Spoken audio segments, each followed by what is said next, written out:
Urban Heat Island. Is Phoenix heating up? By Team Phoenix. Team Phoenix is made of David Burgess from Chandler, Arizona, Chris Moore from Citrus Heights, California, Tyler Skripiak from Manchester, Connecticut, and Albert Vallejo from La Mesa, New Mexico. Here's the team. Hi there, my name is David Burgess, and I'm a student at Arizona State University in the School of Sustainability. And my team is studying urban heat islands, and one of the reasons that I picked this was I live in Phoenix. I live in one of the surrounding suburbs of Chandler, Arizona, even though we still call it Phoenix. It is one of the reasons why I went into sustainability. I believe that we could be doing better for our environment, and I've picked Phoenix as my environment to try to make better. So studying heat islands is really close to the heart, and I really want to make a difference in the future of my home. And this is where this begins. So I hope you enjoy our little presentation with Team Phoenix. This is a group, an excellent group of people that have come together and seriously the 11th hour to get this done. But they worked hard, and we've done a good job as a team to put this together. So I hope you enjoy it, and welcome, and enjoy our presentation. Thank you. Hi, my name is Tyler Skripiak. I'm a student at Arizona State University with plans to transfer to the School of Sustainability to study ecosystem sustainability. While I may live across the country in Connecticut, I chose the issue of urban heat islands in Phoenix because one of my friends just moved to Phoenix for law school, and he told me that he has to put special booties on his dog in order to take him for walks in the summer to protect him from the superheated asphalt, which seemed a little ridiculous to me, until I realized what the problem was. At a time when our society should be focusing on attempting to limit our power consumption, the urban heat island effect actually increases our consumption since we have to have the air conditioner constantly running to stay cool. This increase in consumption leads to more pollution from the sources of the electricity running through the air conditioners. I hope to move to Phoenix next summer, and I for one would appreciate it being a little cooler, as I'm sure many other residents would as well, not just for comfortability and environmental reasons, but for economical ones too. I think that the problem scales globally too, because with the majority of the human race recently becoming an urban dwelling species, and the predicted increases in global temperatures, the urban heat island effect will create havoc in cities all across the world. Hopefully by finding solutions to the problem in Phoenix, they can be later adapted to other cities around the world. Thanks for watching Team Phoenix's presentation, and I hope you enjoy it. Chris Moore from Team Phoenix here, located in beautiful Citrus Heights, California. I have chosen to work on the urban heat island effect because I've noticed since my recent move to the city that I spend a lot less time outdoors just because it's so much hotter on average living in the city. This problem affects millions of people, a huge drain on our society, and I feel that there's no easy solution to this problem.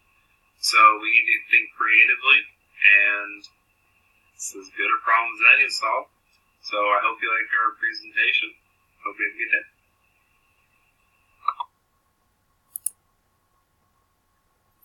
Hello, my name is Albert Vallejo, part of Team Phoenix, working on our sustainability assignment group video. I'm actually a third-year geography major, working towards my Bachelor of Science in Geography and Public Planning. Such a degree would really benefit from sustainability minor, which is I'm working on. There's a few reasons why I took this class and why this topic interests me. First of all, personal experience. I live relatively close to El Paso, Texas, which is a pretty large city when combined with Juarez, Mexico. The cities together are well over probably 1.5 million people, and it's very congested, and they do experience urban heat island effect.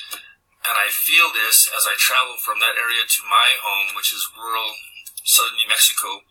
My town is about 400 people grouped together in farmlands.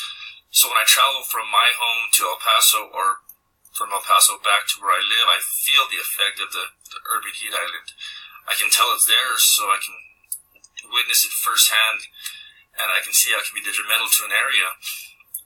Secondly, I work for a facilities department, and we install air conditioners on a regular basis in school buildings, and this is kind of a thought that I've developed. We're adding air conditioners to cities and buildings to cool them down, and the byproduct of these air conditioners is a heat output.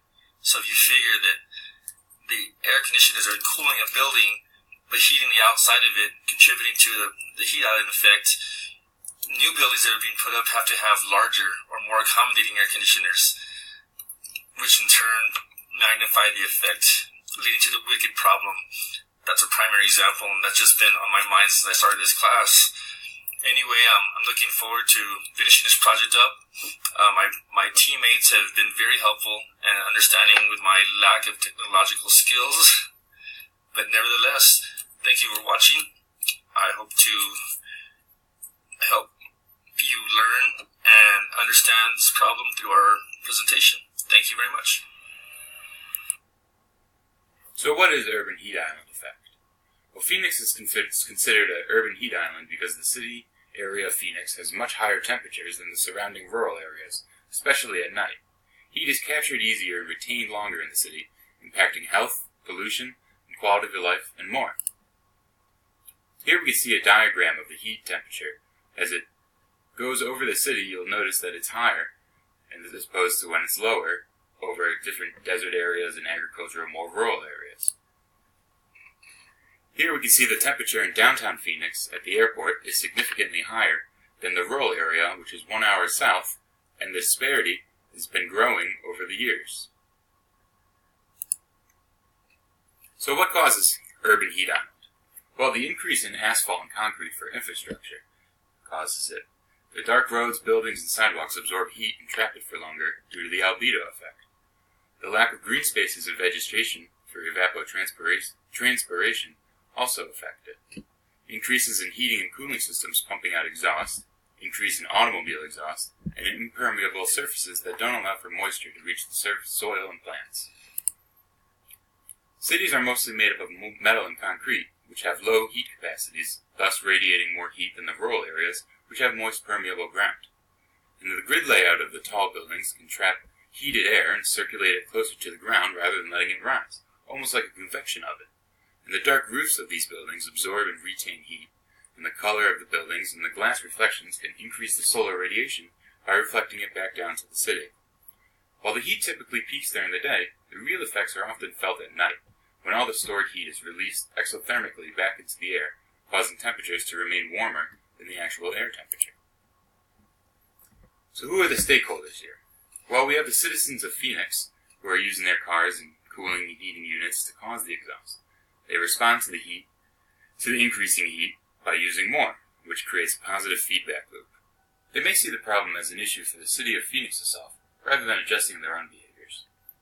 The companies in Phoenix are also stakeholders. The large reflective glass on the buildings causing an increase in heat, the rooftops of the building absorbing the heat, and large amounts of exhaust being used to cool these large buildings. They may want tax incentives from the city to create solutions, thinking it's the city's problem.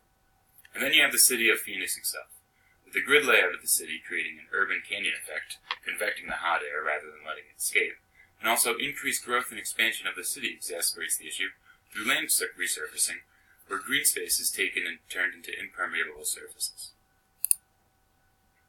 So what are the impacts of urban heat island? Well, there are environmental impacts with increased energy consumption, causing an increase in environmentally harmful practice such as energy production. Also, stormwater runs along the impermeable surfaces and heats up local ecosystems, waterways, having a negative effect. There are also health impacts. In 2016, 130 deaths were in Maricopa County from heat-related illness, rising to 155 deaths in 2017. There's also pollution because the excess heat traps pollution, which is the ozone mixed with different particles and chemicals to become smog in the city, causing a risk to citizens through asthma. So why is this a wicked problem? Well, the specific problem cannot be agreed on, and there is no one solution.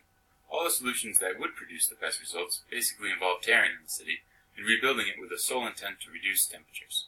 Since that isn't realistic, we are left with solutions like painting roofs and pavement bright colors. Painting the pavement white, however, causes the temperature to rise at the street level, even though it would reduce the overall effect. The best solution, it seems, is to methodically plant trees and other vegetation in order to naturally reduce heat and provide more shade. This, however, brings up the issue of water management and resource allocation. For future expansion, though, we can design the expansions to improve wind flow, make buildings with more heat-resistant materials, and add more vegetation. So Team Phoenix, our strategies for success. As a team, we all agree to work together cooperatively and fairly on each project. Only criticize ideas, never team members. Communicate all issues that we may have early on. Try to make it to all meetings, and if unable, to get the notes from a team member. Share the workload amongst the team. Share progress on our parts of the project, and most of all, have fun. For collaboration, since we're spread out across the country, we've embraced Google Documents, email, and text messaging for our collaboration. In order to communicate, we'll be using the email and text messages. That way we can easily talk to each other, and then use email to get more in-depth conversations going. Since we live in 3 different time zones, we worked out that we established a set time on Tuesday evening at 7 p.m. Pacific Daylight Time, that we all agree to log into Canvas and communicate with each other to establish weekly roles and project assignments. We will also do a quick check-in on Saturday to monitor the progress of our assignments. By setting up a system where we check in twice a week, our team will be able to stay on top of the work and help each other finish in a timely manner. Our first check-in will be a meeting where we go over the requirements for the week and divide up the work evenly amongst our team members. We will assign roles each week for team members and discuss our visions for the project of that week. Our second check-in will be a quick meeting to ensure that no one is having issues on their part of the assignment. Any problems or questions can be addressed here with the help of the whole group, with enough time to complete the project for the deadlines. The end. Hope you enjoyed. Thanks.